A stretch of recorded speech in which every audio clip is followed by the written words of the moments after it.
So please welcome Adrian Kwan to the show. Welcome, Adrian. Thank you for having me. I don't often get interviewed. I am more often the one asking the questions than answering them, but it's good to be here. All the way from Sydney, Australia in the morning. And, I wanted to do an introduction because the word Adrian Kwan has been the buzzword in our home for the last couple months. Okay. And I always, how did I find you? And I always believe in, there's this bigger message in life and bigger purpose. And I was on my Instagram and you caught my attention, and Presley was getting ready to go to Volunteer America. And, I've been in the pageant world over 10 years. And I was just counting the pageants. The girls have been in four pageants within this last year.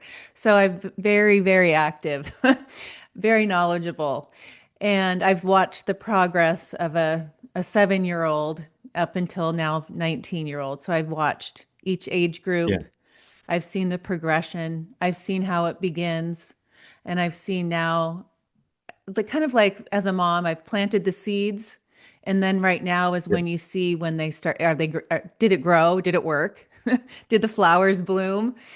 And what caught my attention with you, and why I brought you to my girls' attention was the thing I know that is missing in the pageant world is the mindset piece. Yeah. And that is where I connected with you. So you are the founder of the Pageant Project, and I love your Instagram. I love the intention of where you're at with everything and how you want to help.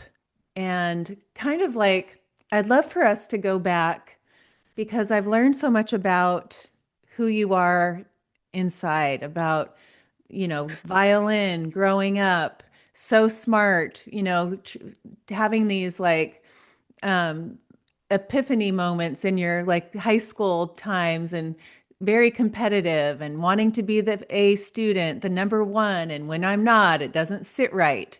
And so I'm watching this like with this life of you, very, I don't, very driven, very passionate about, being the best. And then going into the tennis, and this other thing was really amazing, and how you used to coach tennis for the all girls school. Was the way Yeah. you got into tennis was watching the pros do tennis, and said, if they Yeah. can do it, I can do it. And that, it's Yeah. not like you were some pro tennis Oh, player going to, definitely not. but I see this like pattern now. So I'm looking at this pattern in your life, and I've seen it now. You're probably in your 40s, Yeah. and you see how now coming into this pageant world, writing books, this book that I have been Yeah. reading and the girls have been reading, The Beginner's Guide to Pageantry, is amazing. And I feel like all girls need to have that book, even if they're experienced in it. But even your Fear to Freedom, Yeah. the Yeah. coffee table book is Yeah. beautiful. Thank you. There's a lot. They're There is a behind me lot. on my bookshelf.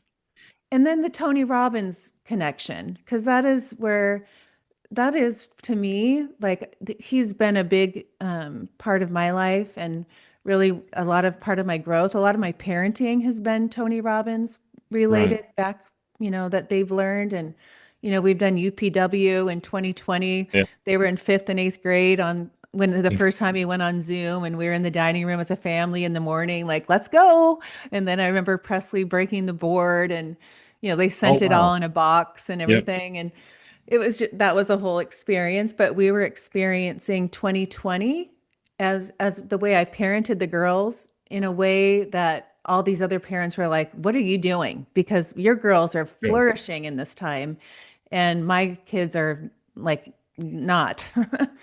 But the thing that really struck me, and what I know the girls did, why that struck them when they met you and they understood really your why, is it's my why. And I loved it because it Mhm. wasn't coming from me. It Yeah, was coming from somebody who believed in that missing link. And like we talked yesterday when we were on Zoom with Paige, it's those little things that you don't I've seen this the last 10 years. It's not working. And Mhm. I know that you see that too. Yeah, But take me to where you kind of so people could understand. I kind of gave your background and what kind of stood out to me, yeah. but kind of where you got into like who is Adrian from Adrian's perspective? Well, thank you for all the kind words. First off, you covered a lot there, and I think gave a very good bio. I don't think I need to say anything more about my origins. In terms of who I am at the moment, because I think it's always evolving, even now as we speak. So working with Paige, for example, I've been learning a lot from that. From me, I guess I would consider myself a lifelong learner and maybe also a bit of a rebel. I don't like it when I can see a system. I think I'm also a big systems person. I like to think of the big picture, and my brain is wired in such a way that I'm always looking for what's missing.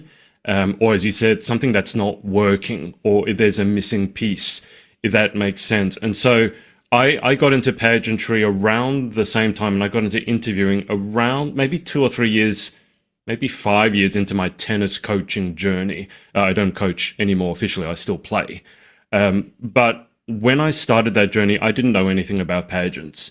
And so this whole world was new and amazing to me, and these women were saying what they were accomplishing, and me being slightly naive, although you could call it optimistic or trusting, you believe all of it, right? And so you hear, oh, these girls are doing amazing, and it's not about how you look, yada, yada, yada. But at a certain point, and I don't know if this was the case with yourself or with the girls, you have your first, let's say, a negative experience or something doesn't quite work. Not that you don't win, that's a completely different Right. subject, but that you were told one thing and then something different happened. Like maybe a director said, oh, our pageant is about service. And then the person who won didn't do any service. And I notice things like that. Other people maybe don't, but I see them go, hang on, what's going on here? And I don't like that. If someone is being dishonest, especially with the girls, and they're not being treated the way that I believe they should be, then I end up getting quite irritated. But then I also am the person who wants to do something about it. So right now, I would say what I'm doing is I'm trying to solve a problem or an opportunity in the pageant industry. And it's what you said, it's mindset. Because going through the Tony Robbins thing, and then even when I was tennis coaching, I always thought the mindset was the missing piece. Because you could have two very talented tennis players, and one crumbled under pressure and one thrived under pressure. But if you look at them on a practice court, to the untrained eye, you can't see any difference. They're all gifted athletes. And so right now, I really want to try and turn the pageant industry on its head a bit, because I think the coaching is stuck from a model that was about 20 years ago. I'm not a huge fan of that. And I also think there's a bit too much reliance on, oh, I'm the sponsored coach, or I'm the official coach, or I won a Miss America or a Miss USA state pageant 5,000 years ago. And I just think that the world has changed. I mean, you mentioned COVID. Everything changed at lightning like speed in that period. And that was only, what, 6 years ago. And so if your methodology, if your coaching hasn't changed since then, I'm really questioning, well, what is it that you really bring to the table? And it's because I want what's best for the girls and best for the contestants. And for example, working with Paige, it's really not about pageants, because you've managed to, I mean, you said you're looking to see if it's flourished. Your work has flourished, and it definitely has. I can tell you that much. But working with Paige is fascinating to me, and Presley as well, because they have big goals and big dreams and big ambitions outside of pageants. And so what I'm also looking to do is make sure that whatever it is you want to achieve outside of pageants, you get that too. Because to me, it would not be good if you win a pageant, but then you're miserable and you have a miserable life, and that your girls or any girls watching this, they define themselves through whether they have a crown on their head or not. And that happens quite a lot. So right now it's about problem solving.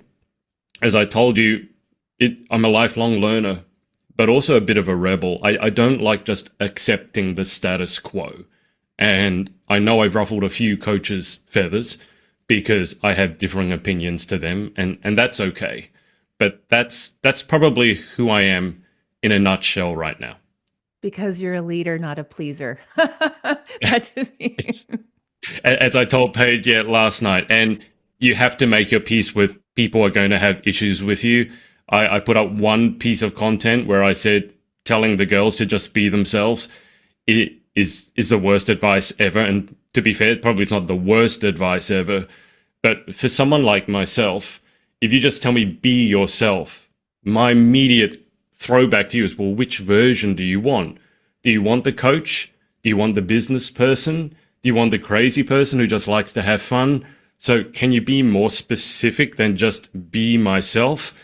And if you don't have any advice beyond be yourself, I'm not really trusting you as a coach. And this comes, Ashley, because I taught myself tennis. And I got much further in tennis than I ever would have if I had taken on an outside coach, because I taught myself. And I learned a lot about what works, what doesn't from a coaching perspective. And then I would watch other tennis coaches and go, look, you guys might be better tennis players than me, but you don't know anything about coaching. And that became very, very clear. And so I guess in some ways the whole pageant journey started with a tennis thing, but yeah, being a leader, not a pleaser, as uncomfortable as that might be from time to time. When did Tony Robbins come in? Was that before tennis? Is that what gave you some of those tools?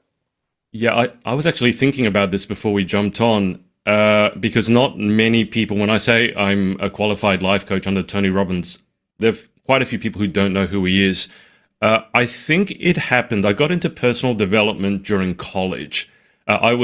I coasted by in high school, like all the way up to 18. I really didn't need to study, just because my brain is one of those brains that's wired for the way the schooling system works.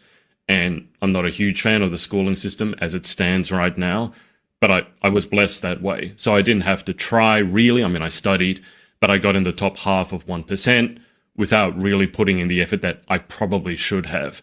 But then you get into college and suddenly there's no attendance.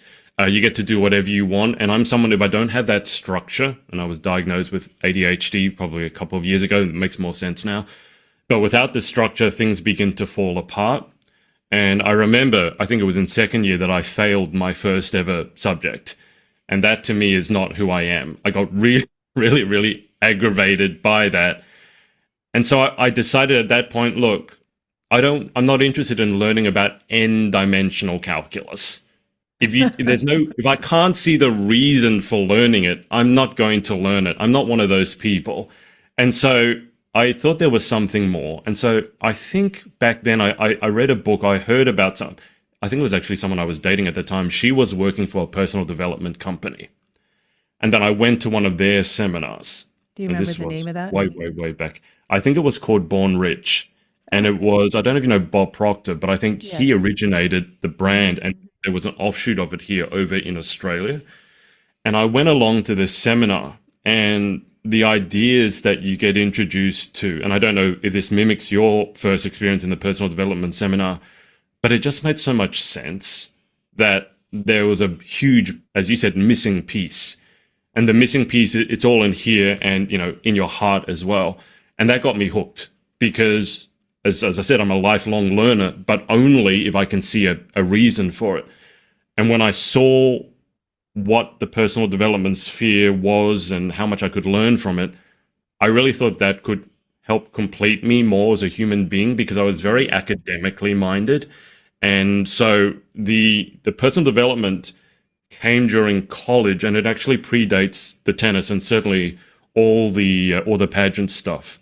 And that actually was what got me into coaching, because I loved all these concepts that I was learning in the personal development space. And then as you do, if you find something that's really interesting and really cool, you want to pass it on to other people.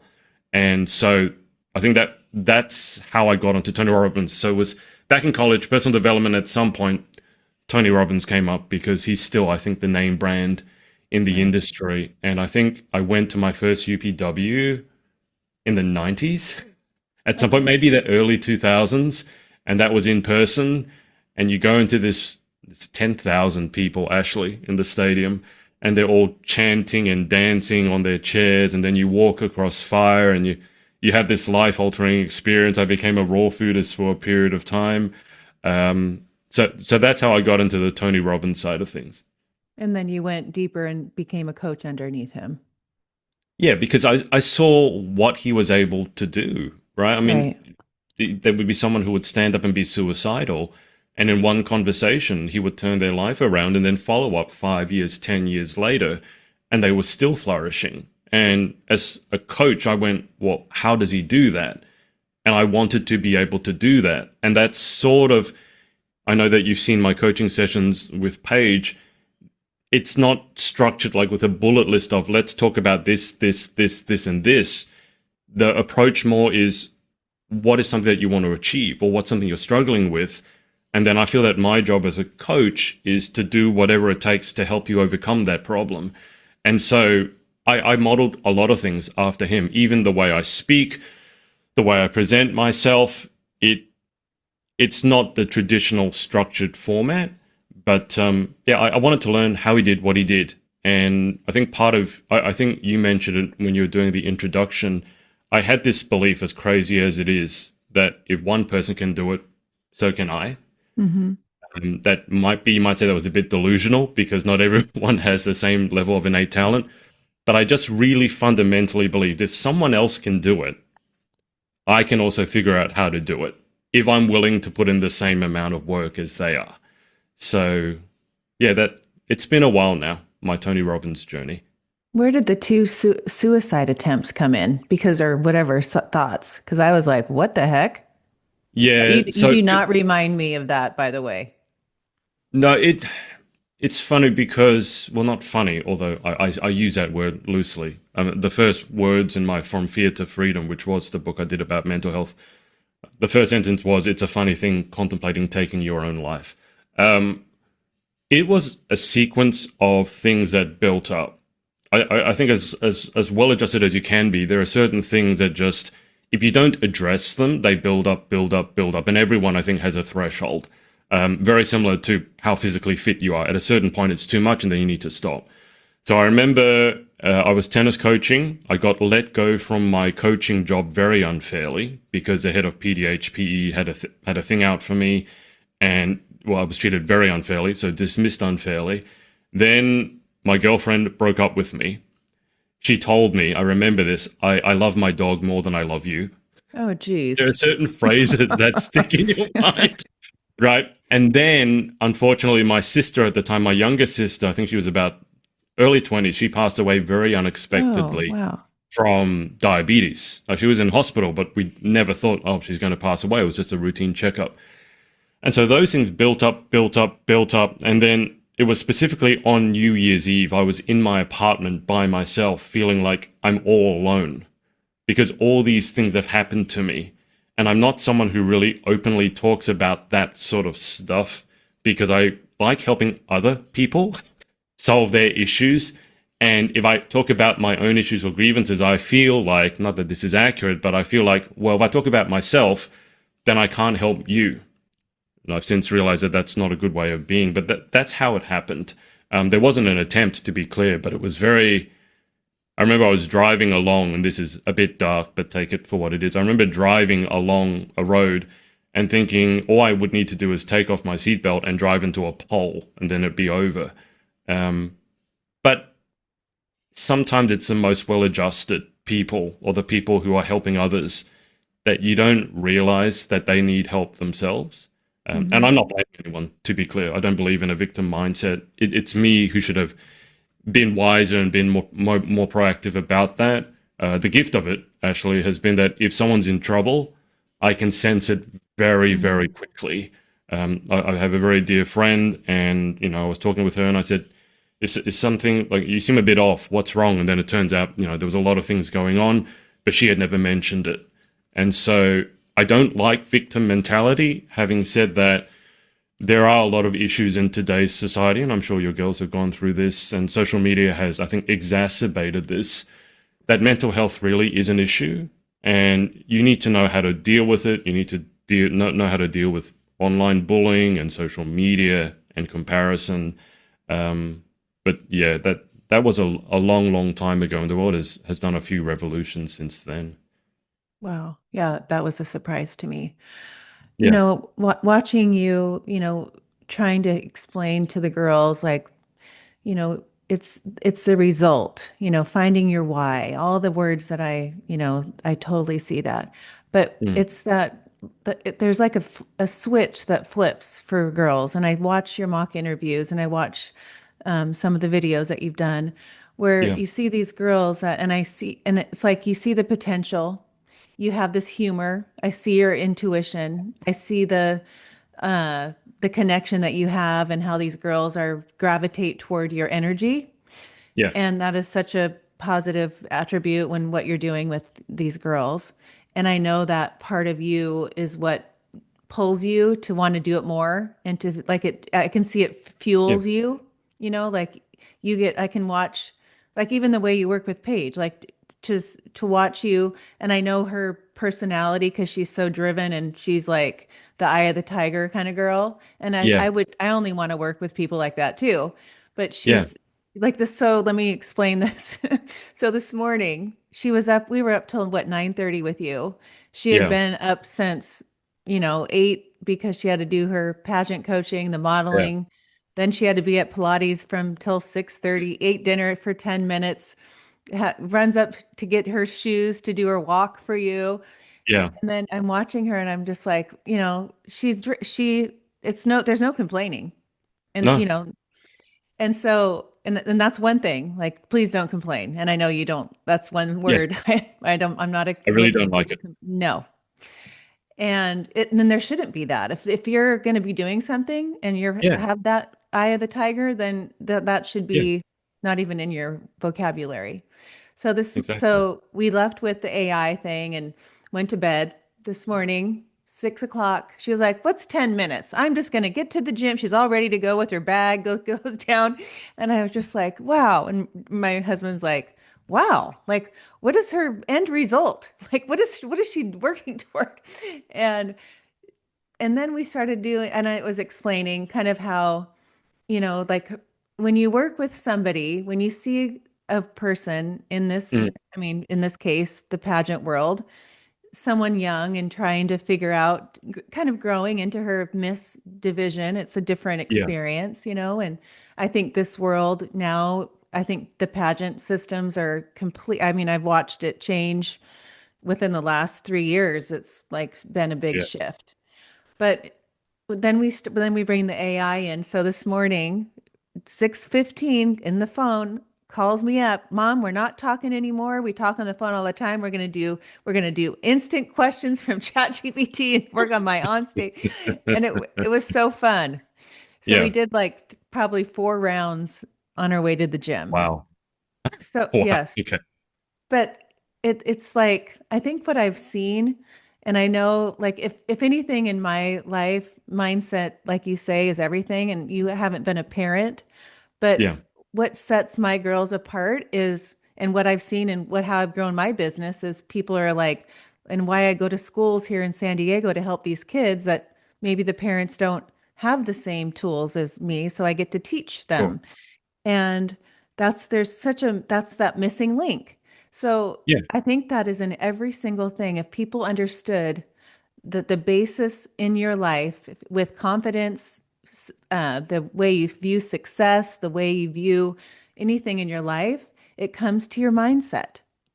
yeah, 100%. I mean, I will say from experience working with hundreds, if not thousands, of not just pageant contestants, but people in general, and then young women specifically, especially during pageants, and when I was a tennis coach at the all-girls school, someone like Paige doesn't come along very often in terms of the mindset. I, as a coach, because I always willing to do whatever it takes, because I want the absolute best for whoever I'm working with.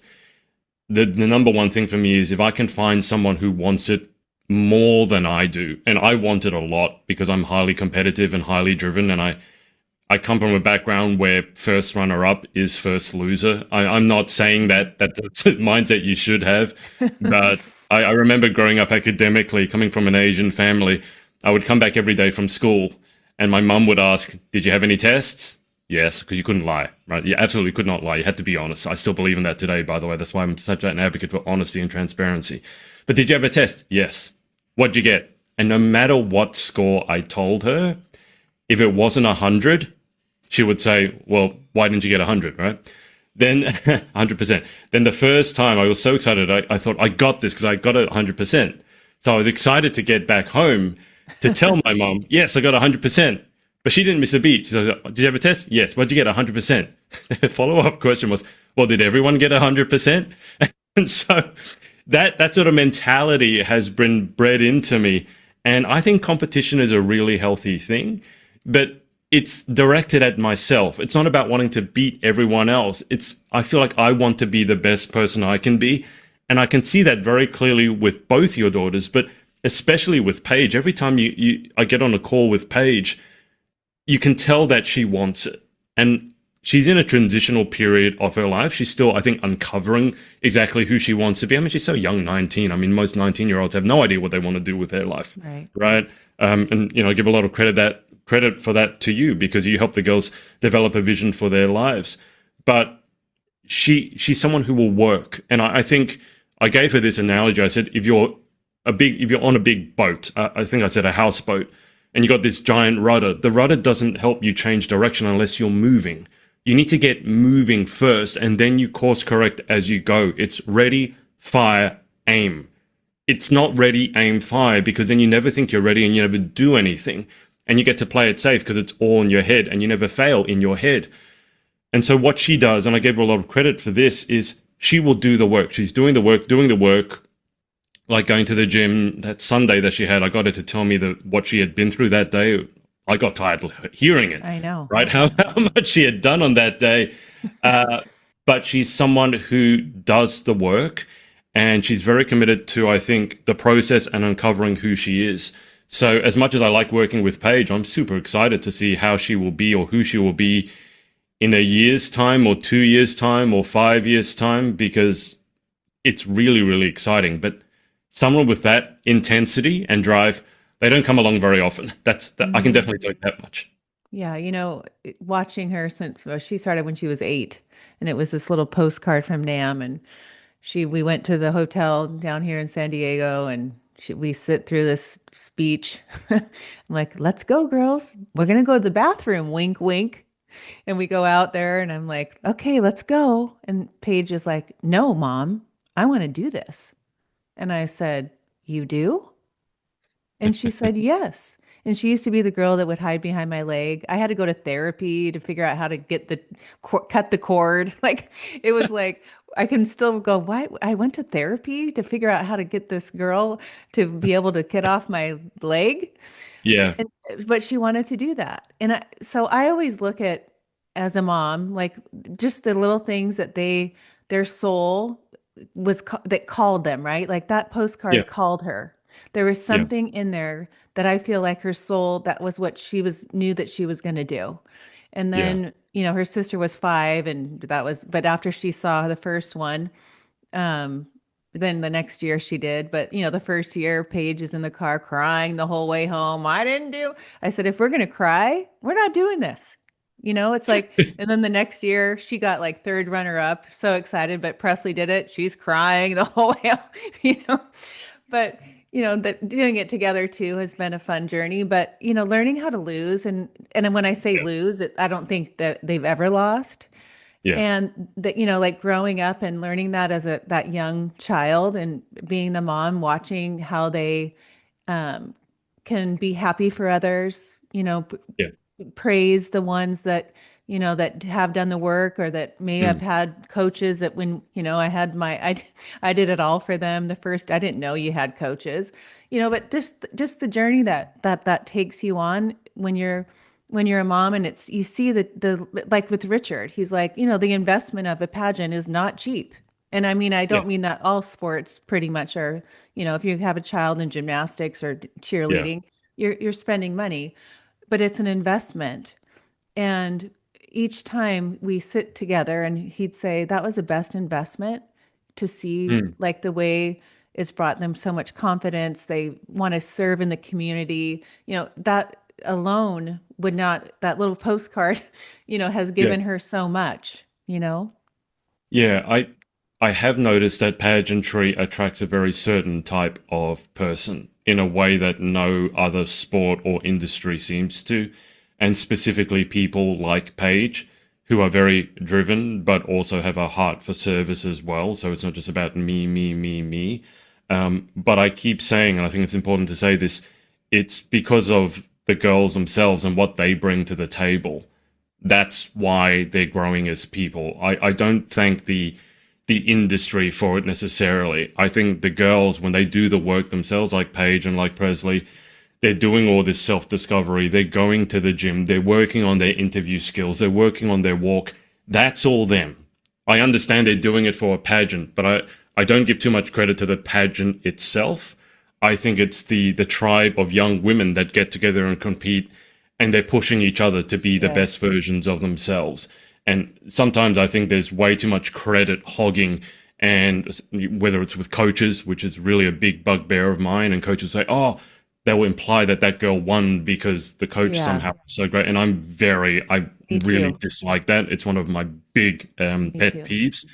But someone like Paige, it doesn't surprise me that she was immediately drawn to pageants because on one hand, it's the glamorous stuff that most young women love, but there's a competitive side to it. Hmm. And then you've got the philanthropic side to it. And then you've got to learn to interview and then you get them hooked. And then they're addicted in a positive way. And I think a lot of the contestants that I've worked with, they don't know who they would have been without pageants. And so that postcard from Nam hadn't turned up, who knows? I mean, you still would have been you, but Paige and Presley might have had a completely different Yeah. trajectory if they hadn't gone into pageants. Yeah, it's interesting. I want you to talk about like the six human needs and how you intertwine that. And I've always been the one in the morning, like we've done the state, like I believe in your state, right? How Yeah, Tony talks and how they've never seen me asleep when they've woken up. I've always had my exercise. I think in one hand, I've been sick in their whole entire life. I'm just not, they don't, I'm very, I keep my vibrations super high. And so that's what they're used to. So it yeah, would be very rare if they woke up and I was like, "Oh, another day. Oh, darn yeah, it." yeah, But so I'm a huge believer when you talk about like when you were explaining to Presley, like, before you walk out there, it's your state. It's everything about yeah, you is in your vibration, in that energy that you bring. yeah, It has nothing really to do what you're saying. It's all about yeah. what's inside of you. Let's Yeah. talk about that because I love all that stuff. Well, that's one of the areas where coaches will hear what I'm saying and they'll get really agitated because if I say something, for example, like your walk is not about how many pirouettes you can do, it's about a stage performance. And a lot of that is your vibration. It's your state. And if you go on there, you're super confident. You are quirky. You're embracing all parts of yourself and you're there and you're owning the stage, right? Everyone knows someone when they walk in a room and there's someone who's really charismatic and they walk in behind you and you just feel the entire energy or vibration of the room shift in a good way. And everyone looks and wow, there's something different about her. And so, but that's not something that it's just, oh, one person has it and they were born with it. And, maybe she's born with it. Maybe it's Maybelline sort of thing. I really think you can cultivate that in yourself. But then this is where school will never teach you that. School wants to teach you about math and how to read. And look, learning how to read and write is important. Don't get me wrong. But once you have those basic competencies, how do you get the most from you? And it is with your state. So I'll give you a huge amount of credit for you to be waking up every day and making sure that you're a great example for your girls because that sets the standard. And that makes a huge difference, especially when it's done over a long period of time consistently. But the six human needs is a fascinating one to me. And I use it in pageants So for those watching, if you don't know, it's certainty, uncertainty, significance, connection, growth, and contribution. Those needs are needs that everyone has, regardless of where you are in the world, what race you are, what gender, your cultural background. And it's a way of understanding why people do what they do. And for me, Ashley, it's been really, really important because if Presley or if Paige or any other person, just someone in your life in general, if they're struggling with something, it's never because they're bad or they're broken. And I think I might have mentioned this to both of your daughters. I said, I think perfectionism is a really good example because a lot of the girls either struggle with perfectionism or imposter syndrome or both or anxiety. It's all kind of in that vibration, that area. And I say, rather than making you feel wrong and say, oh, you shouldn't have imposter syndrome. I mean, that's not very useful. Of course, I shouldn't have imposter syndrome, but I do. I get them to think, well, what are the benefits you're getting from it? And they take a moment to think about it. And some of them go, well, I'm not getting anything from it. And I say, well, hang on. If you have imposter syndrome, let's take that as an example, or perfectionism, you will work harder than everyone else because you want it to be perfect. And so you're more driven. You're working harder. You probably pushed yourself harder and further than anyone else would ever possibly expect. I mean, you look at Paige, right? Up at the crack of dawn and still on with me at 9 p.m. at night. And now 6 a.m., less than 12 hours later, she's going through, and you're helping with her with that. But if you can't understand that, okay, this thing that I'm struggling with, the reason you're struggling with it and you haven't let go of it is because it's giving you some benefits, then you're never able to let go. So the secret is to go, okay, my perfectionism, it's leaning into my certainty, because if I work harder, then I feel certain that I'm going to win. Variety, I'm always working harder. There's always something different to do. There's significance, because I'm a hard worker. Maybe I feel connected either with other hard workers or with my parents who value me as being someone who works hard. I'm getting the growth. I'm contributing because of pageants. You're addicted to what you would call a problem. And so the solution is not to go, well, I'm such a bad person, I'm broken, and I'm victim mentality, and woe is me. It's, well, what's a more elegant way of meeting those same needs? And this is what I said to Paige last night, right? I understand that you want to think that if you work hard and you achieve certain things that you will definitely win the pageant. Life just doesn't work like that, right? If you want to make God laugh, tell him or tell her your plans. And I really believe that. And I've had a lot of experiences that prove that. But even Ashley, that base level of state, right? So the triad with state, so physiology, focus, language, and then the 6 human needs. Those 2 concepts alone, if you applied them to any area of life, let alone pageantry, they make such a huge difference. It's that practical psychology because people can understand it. And when I explain it to people, you literally sometimes see them go, oh, wow, that's why I do what I do. And because it gives them permission and they're no longer judging themselves, it also allows them to change it. So they go, wow, okay, I was valuing certainty too highly, and that's because I came from a really traumatic childhood. Maybe now it's time to lean into my growth era. Or like what I said to Paige, right? Be a leader, not a pleaser. So moving away from certainty, moving away from significance, and learning to prioritize either something else or learning to get my certainty from another source that's maybe more empowering. For example, with Paige, it'd be, well, I can't control the outcome, but I know that I can work hard. And for her, would be getting that need met through her work ethic, because that's absolutely incredible. So I can't control that I win the pageant, but I can control that I go to the gym every day. All right? I think she said it was like 4 a.m. or some crazy hour like that. I mean, you can tell me more. But there's so much certainty and confidence within Paige already that she doesn't need to get it from an external source. She's a singularly amazing young woman. So the 6 human needs and state, obviously there are a lot of other tools that you learn in psychology, but for me, it's not how many tools do I know, it's which tools are going to make the biggest difference. Mm-hmm. And I think, for example, Presley going on stage, the number one thing is you want to be able to access peak state when you need it. And then working behind the scenes, the 6 human needs, because I also wrote them in the book. I know that you've read the book, so it's in there as well. But I've had a lot of conversations with pageant girls around those 2 concepts, and it's been really, really useful. Yeah. When Paige, the first time, I think you asked her, the first top two of those six Mm, needs, and one of them was uncertainty. And yeah, that's what kind of sparked you to think, wow, because that's yeah, not, explain that, why that was yeah. kind of an Because aha moment. because uncertainty. I mean, the definition of it is it's uncertain, and most Uncertain. people don't like being uncertain, especially if you're an achiever.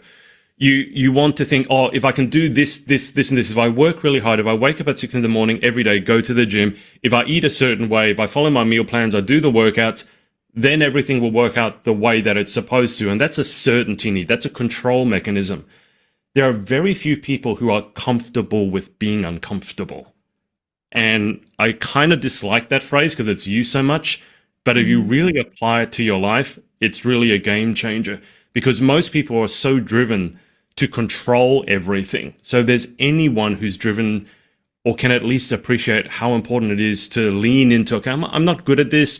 I'm not great at this. It feels a bit uncomfortable, but I like this. Let me find out more. Let me find out why it's making me feel uncomfortable and what can I learn from that situation? Because it's exactly what Tony says. The quality of your life is in direct proportion to the amount of uncertainty you can comfortably deal with. And if we go back to what you said about COVID, the biggest thing that took away from everyone was certainty. We Right. didn't know the world was going to be around in a year's time. And then you had the issue with government saying one thing and then people saying, oh, you're lying. And then the pharmaceutical companies and everyone lost certainty. And for most people, that didn't turn out well. They exited COVID not in a better place. They exited in a worse place. And so if someone values, so if someone can lean into uncertainty and embrace that side, that's very unusual. It's a really great thing because you're going to be willing to have new experiences, but it is highly unusual because most people are more programmed for the certainty and the significance. And Significance, by the right. way, if those two are in some order the top two, then there are going to be some issues with that. Right. And explain that. Like, let's say uh, a girl comes and she tells you significance and certainty, Yeah, and she has this mindset that if I say the certain words right in the yeah, interview and I answer it like a robot, I'm going to win this. yeah. Well, I mean, if we take the pageant example, right? And you will see some of these girls who are, let's say, overcoached, is probably the kind way of Mhm. putting it. And every answer begins with, as your next miss, as a Right. title holder, as a, right? And that's driven from certainty because you think if I say it the way the coach told me to, then I win. And then if I win, sometimes you see this with girls, unfortunately, well, contestants or people in general. If I win, now I think that I'm better than you because I have the title. And I've seen this. People say, oh, that doesn't happen. It does happen. Whether Hmm. you're willing to talk about it or not, it happens. There was one girl I know who went on to be Miss Universe Great Britain. At the time, she hadn't won a title yet, and she asked the title holder before her, oh, can we get a photo? And the girl looked at her with a look of disdain and said, I don't take photos with people who aren't title holders. Oh, wow. So if you have those top two needs in some order, and so you're driven from a place of I need to control everything, and not only control outcomes, by the way, but control you, control all the people around them. And I'm doing that so that I can feel good about myself. Significance, it's filling that void. And so when I win, I now feel that I'm better than you. And you see this, Ashley, unfortunately. There are people who just win a title because they basically hung around pageantry so long, everyone else has won, and they're the only ones left. But they still feel, as soon as they put the crown on their head, every caption now is, well, as a title holder, as a role model. And I'm like, who crowned you as this? Just because you have this on your head, in my mind, you're a role model before and after nothing changes. So Right. Paige, for example, great role model, so self-driven, so disciplined. Whether she has the crown on her head, Right. giant, who cares, right? But Exactly. if you have the certainty of significance as a top two, it works really poorly, especially in pageantry, Hmm. because you have the chance to feel really narcissistic in pageantry. There are a lot of people who will blow smoke, say you're the best, they want a photo with you, and then guess what? As soon as the crown's gone, everyone forgets who you are. And that's not a good place to be. Right. So Yeah. that's Being why a those mom top and two needs very yeah. dangerous. But being a mom, making sure that, they both have the knowing that it doesn't, Yeah, that's not what it takes to be somebody, it's just the growth along the 100%. way. Yeah. So for you, like in tennis, when you were like new to that, was that one of your top two was uncertainty? Like, because you didn't know how to play Yeah. tennis. Yeah, it was. Yeah, I would have probably said it as variety rather than uncertainty because it was something new, but they're the same thing. It was really for me, it was growth because I love learning new things and tennis because I had no talent whatsoever. I mean, I wasn't swinging and missing at a ball, but I remember the first time I saw a video of myself playing tennis and I didn't recognize the person who was on the screen. It looked so disjointed, so uncoordinated, and it was highly, highly embarrassing. And so, what got me addicted to the tennis side of things was every day, every shot, growing, learning something new, figuring out what worked and what didn't work. And I said this to Paige as well when we were going through her walk. I said, when you get it right, you need to stop and go, okay, how did I do that? And then you need to make a note of it. I recommend on piece of paper, but at least mentally, because then what I said, if you stack those breakthrough moments on top of one another, then you have exponential growth. It's not just about practicing the same walk 100 times. You have to practice 100 times, but you're practicing it 100 times so that you go, hang on, that one looked different. And I really like that. What was different? And then working out how I did it. And then so I can repeat it again and again and again and again. So for me, tennis was a lot about growth, but that's also where I learned, I think, how to coach, because that's also something you can know a lot, but not know how to coach. But growth and variety, as someone who has now knows has the ADHD, yeah, it was those two that were driving me through tennis and probably through pageantry as well. Why did you I saw something on ADHD. Do you recently get diagnosed Yeah, because you were curious if all yeah, your quirks were related yeah, to you have an yeah. excuse? Yeah, I was wondering how come it is that I can go to I had a friend come over from interstate, a pageant friend. We never met one another, and she was coming over to Sydney. I said, "Why don't we catch up, have dinner?" We had dinner. We got kicked out of the restaurant not because we were rowdy, but because we spent so long there just talking. I think it was a 5 hour conversation, and I realized that's not normal. So not everyone sits down and has 5 hour conversations at the drop of a hat. And then I realized the more I was talking to people, I would find other people who were slightly crazy or slightly unusual in a similar way to me. And I noticed a pattern, which was a lot of them, not all of them, but a lot of them have ADHD or something that's a bit neuro different. And so I just got curious. I'm not medicated. I didn't get the diagnosis to have an excuse because I've already said I don't like excuses. And I really dislike it when someone says, "Oh, you don't understand. It's so difficult for me as someone with ADHD." I'm like, no, screw that. Like, this is my Right. thing to deal with. I'll find a way around it. I don't want anyone feeling sorry for me because I have ADHD. No, no, no. That's why I don't talk about it that often. I just drop it in there. But yeah, it was curiosity more than anything. So why do I think the way I think? And if I get the diagnosis, like, oh, cool, that explains it. And then move straight on. I It's mean, got it nothing to explains do with like your me. childhood. I mean, you can see Yeah, that, like your whole, I can see you as this little boy coming up to your mom. I mean, and having this like striving for the best yeah. and having that high expectation, I guess. Let's end this with the AI component and Mhm. how I feel like the world, a couple of my friends are like, oh, anti that. And I'm like, that's Yeah, where we're going. Like, if you're going to yeah, be anti that, then you're missing the boat because yeah. that's really, just even this morning doing that with Paige, like it was so amazing. And I use Mhm. it to translate my dreams. I use Yeah, it all the time. Richard does it all the time with his like nutrition. yeah, It's very well used in this family. But yeah. now what I hear you saying is like you want to take this to the next level. So explain that. Well, I'm reading a marketing book by Seth Godin, and he says that AI is our generation's electricity. You don't ask now whether a business, oh, does your business use electricity? Of course it does. It's a given.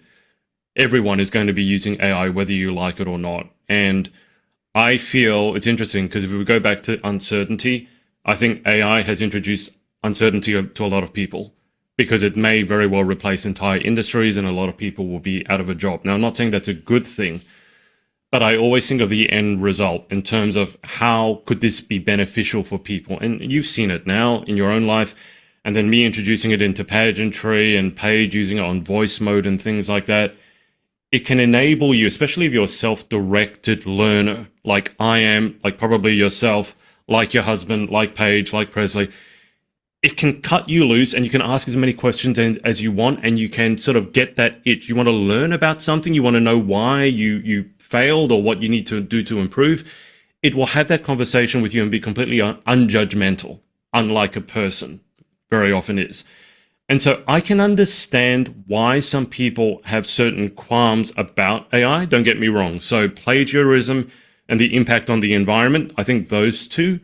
But I really, really believe that probably 90% of people who are anti-AI, it's because they don't want to learn something new.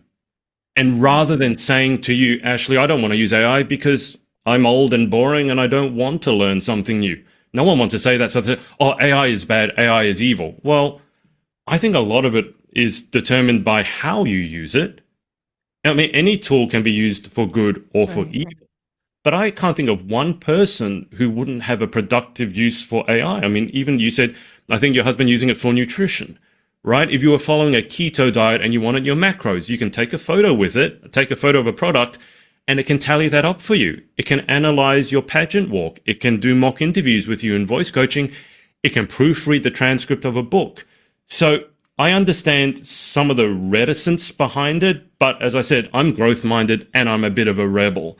And that means in business terms, being a disruptor. And there's never been a bigger disruptor than AI. So that gets me really excited because I like shaking things up, like what I've done with pageantry. And I like to shake things up and see how different people react, if that makes sense. Because some people will go, wow, that's so cool. That's amazing. I never thought of using it that way. Those are my people. Then there'll be other people who go, oh, AI is so bad. It's evil. It never does anything original. And then I go, well, how have you used it? Oh, I haven't used it. So you're judging it and you've never used it? That to me makes no sense whatsoever. And I really think if that person is then coaching a pageant contestant, that is the last coach you want because they're stuck so far in the past. And so for me, AI, it's not going anywhere. And I think the best analogy that I could give you is it's like a tsunami that's coming. It's in many ways already here.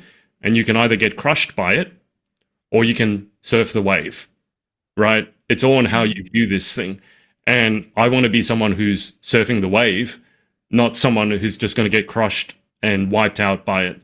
And there's going to be a lot of people, I think, blindsided by it when it happens to their industry. Because right now, I'll tell you, I can probably replace 90% of pageant coaches with AI.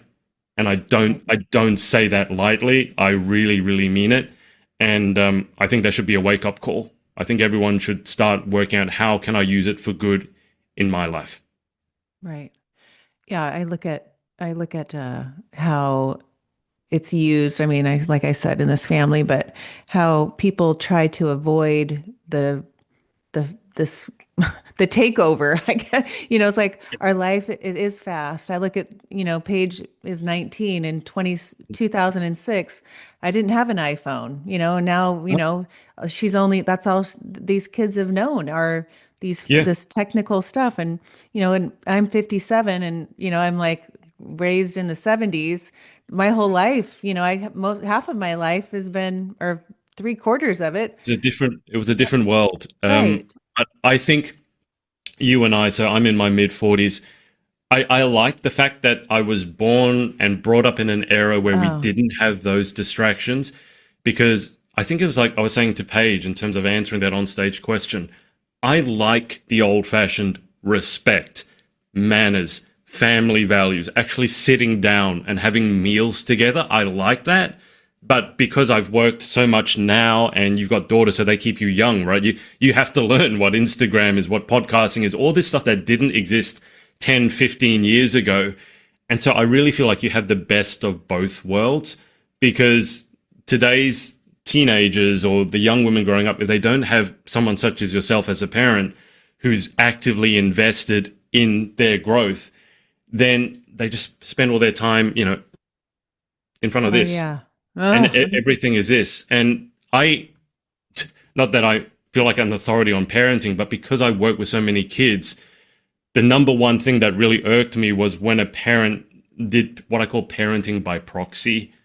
And what I mean by that is they thought of their responsibilities ending as soon as they got them into the richest or most expensive school they could, then their entire job was done. And I had this conversation with my friend, and he and I agree on a lot of things. I play tennis with him once a week. And I said, the number one test of you as a parent is if they're in trouble, whether they're going to come up to you and have a conversation. Mm-hmm. If they're not willing to have a conversation with you when they're in trouble, something is deeply, deeply wrong. So I know that's not the case for yourself, but in terms of AI, it's not going anywhere. But sometimes I do miss, I don't really remember the 70s, but 80s, 90s, that's when I was in school, 80s and 90s. I do miss those times when Yeah. nothing was quite as permanent as social media makes it in this day and age. Yeah, oh, me too. I always say I'm so grateful that I grew up how I did. And I Yeah. look at my high school days and, just it was just so, free. It was And simpler. It was yeah, simpler. You got your yearbook and you hopefully take a nice photo in your yearbook, but you don't need to worry that someone's got a camera and they've taken a right, really unflattering photo of you whilst you're eating something. So right. it was Where a do you simpler see, time. what do you see? Are we good for a little bit longer? Oh, yeah, sure. Where do you see like education and all these systems that have been in place for hundreds of years and they're Yeah. still learning this? My girls are like, I feel like they're in this like divide where they're like, Mom, why am I learning about rocks? And, Oh, it's just like, it drives them crazy. And yeah. so Yeah. I see it so archaic and It so is. stupid. Like, Yeah. especially It now is. with AI coming in, and why are we Yeah. learning about that stuff? It's not even relevant. Oh, I mean, look, there's so much to say about that, and I have a lot of thoughts because at one point, was considering being a teacher, and I look at what I do as being a teacher, maybe not in the formal school setting, but you can be a teacher just in general as a coach, etc., an educator, perhaps. But I think the more intelligent your children are, the more unhappy they're going to be in school. And when I say intelligent, it's that what you said, like, why am I learning about rocks? Why am I memorizing a bunch of dates?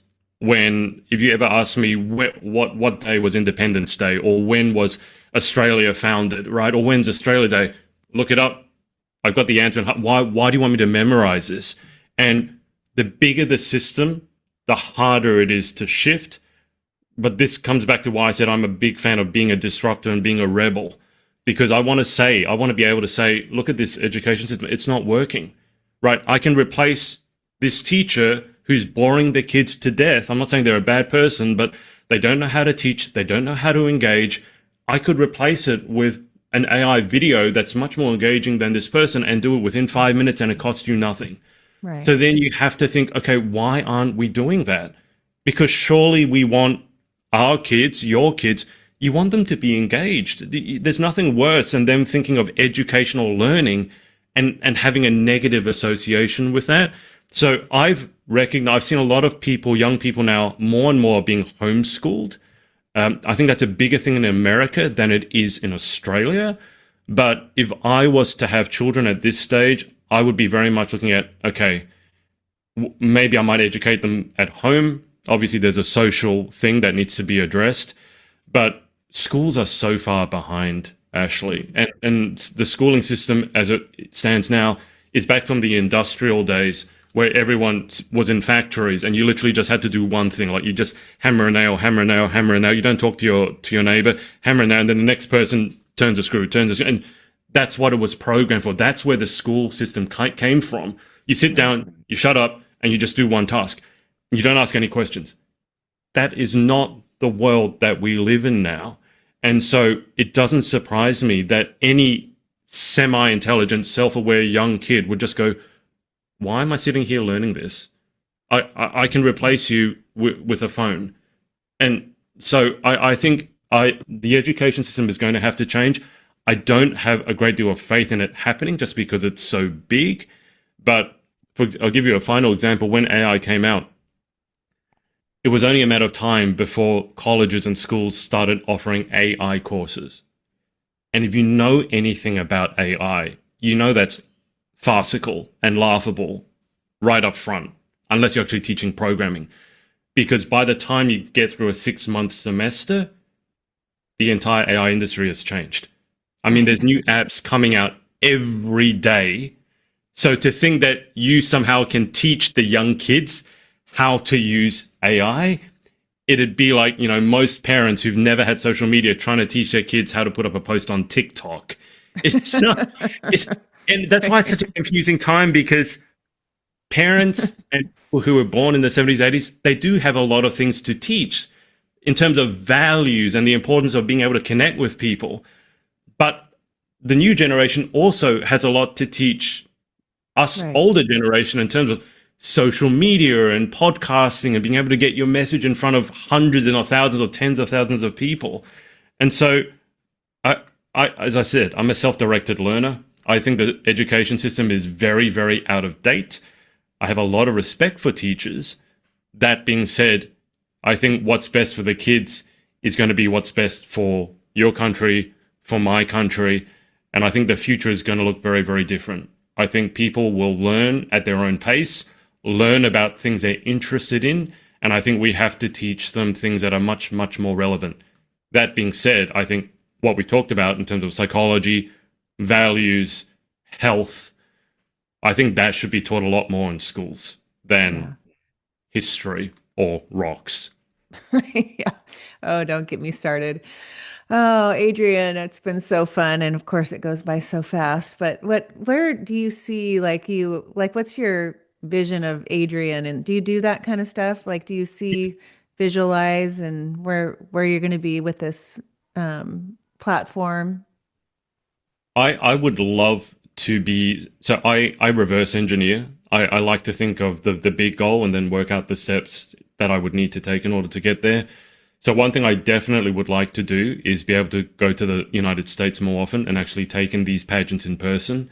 I'm always envious of coaches who are based in the US and they just get to go to all the pageants, and I'm over here in Australia.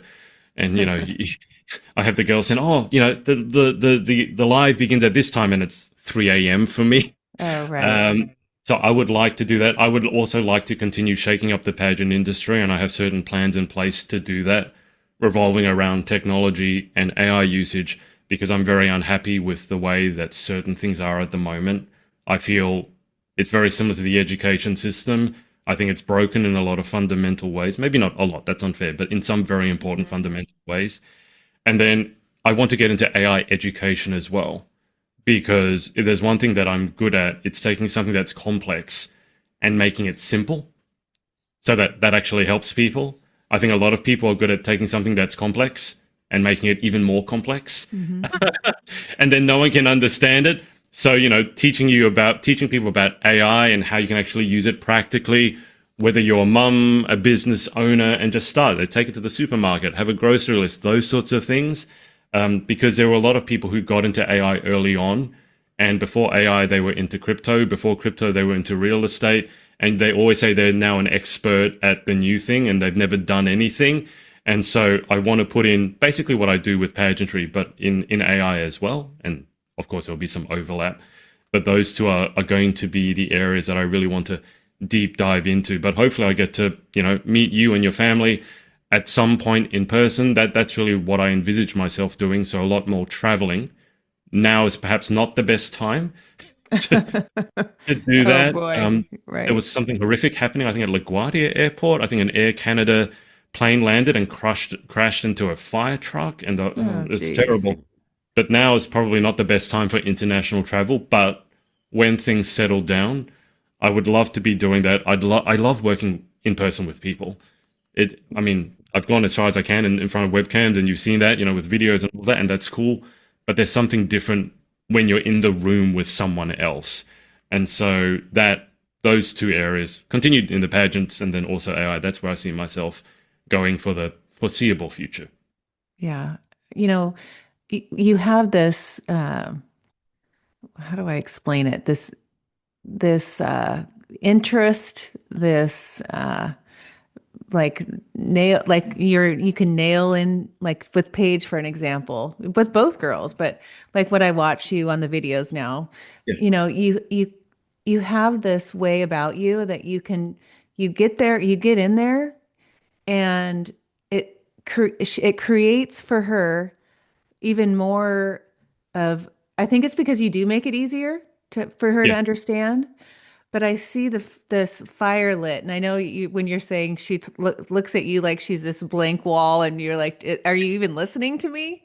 And yeah, but I think she's like, her wheels are turning, and what I've seen the difference in her, and how I saw the difference in Presley at yeah, Volunteer America, I see that the tools that you gave them, or the what you it's you seeing something in them yeah, that makes yeah, them believe it. So yeah, when someone can pull something out and they see something in you, and it means like you're really focused and you're paying attention and you're reading them and all the yeah, thing, the NLP, the stuff that you've done, and all the psychology. yeah, But when what you do so good is that you can, like, even all the girls that I see you on, you are so intuitive, but you pull their qualities out, and that's what makes their confidence go, and that's where they know that they can shine. But that's yeah. what you're really good at, besides a Well, lot of it. But that's one thing I really noticed. I thank you for that, and I think that's very astute of you to notice that. I think with Paige, the first breakthrough really was when I realized that she's in a period of transition, because of everything that had gone on in her life, and given her age that she's at, a lot of new things are happening, and I think she was wasn't sure exactly why she was feeling the way she was feeling. And I think literally in that first session with her, I said, I got it. You're in a transition period of your life. But then I said, well, you now get to be excited because you get to, okay, that was my old story. And now I get to write the story of who I'm going to be in the future. And you could see that she finally got, oh, that's what's happening. And because very often something is holding you back because you need to figure it out. And until you figure it out, you don't know how to move forward. And so with her, that was a giant step forward, and rebranding her platform. What I said as a throwaway joke, she ended up using as a name for a platform, and I think that's fantastic. But the other thing I said to Paige, and I think I might have said this to Presley as well, I said, you guys see yourself as leaders, great. Being a leader is lonely at Right. times because it's lonely at the top. The bottom is a lot more crowded. But I said, and Paige is a very good example of this. You chose that, right? Hmm. As you said, when she gets up at whatever crack of dawn, and you want to be a leader. No, here's the price you pay. But it helps when someone can see that in you, because Right. being a leader is lonely. But when another one person that you view as a leader, not that I'm saying that I'm one, but if someone that you view as a leader see that quality in you, you go, oh, okay. Now I might feel slightly lonely from time to time, but I know I'm not crazy. I know Yes, I'm different. And exactly. I think for Paige, and specifically, knowing she's in an era of transition, but also understanding why sometimes her friends or her peers don't include her as much as I feel they should. I think for her, understanding that was really important for her in order to fully go forwards, full steam ahead. Because Hmm. if you don't really understand why people are reacting to you, or why sometimes you feel a certain way, it can be really difficult. And I think that's what happened with Paige. But as you said, everyone's a bit different because Right. everyone has their own story they're bringing to me. And so when I first get on a session, it's really interesting because it's like a problem solving. That's why I say, like, how can I help you, or tell me about it? I don't have a structured bullet list of, let me tell you about this, and let me tell you about rocks, and then let Right. me tell you about irrelevant history dates. It's really a conversation.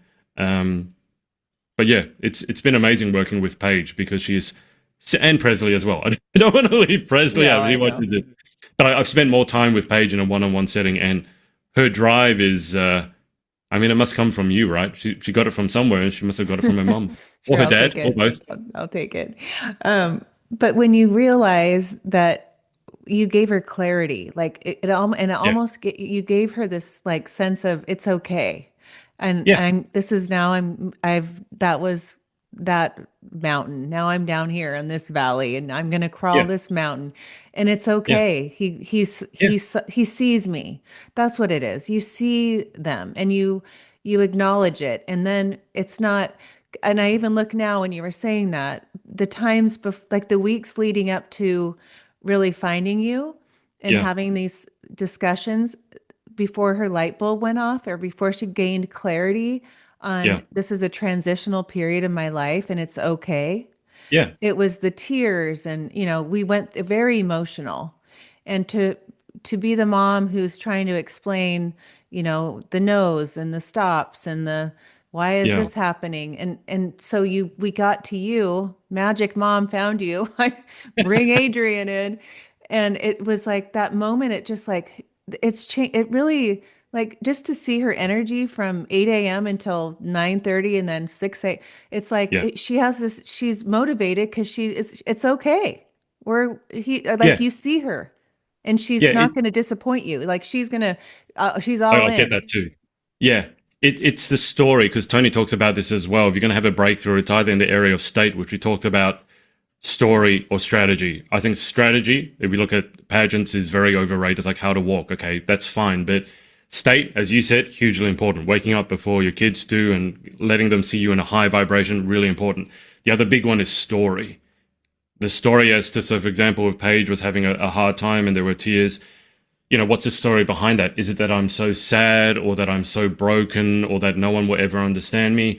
Now I feel what I gave her, what I helped her uncover, not that I gave her, was the story now is different. The story is I'm in a period of transition. Exactly. I'm growing into the leader that I want to be, I deserve to be, and the world demands me to be. And if I got to eat dirt for the next year or whatever to do it, I'm going to do that and I'm going to enjoy it because that means I'm on the right path. So with that story now, anytime she's going through a hard time, she'll be like, I chose this, I accept this because I know why.